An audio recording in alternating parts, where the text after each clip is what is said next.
Hello, and welcome to this new course. I'm Vicky, and I'll be giving voice to this course by Carlota, in which we'll cover the Victorian era style.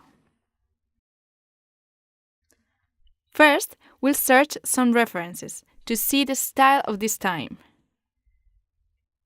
These images will serve us as examples. We'll pick the costumes we like the most to analyze them deeper, in order to get a better design. With this selection of reference, we'll study also the hairstyles in both men and women, dresses and suits. And after, we'll come to develop this Victorian character.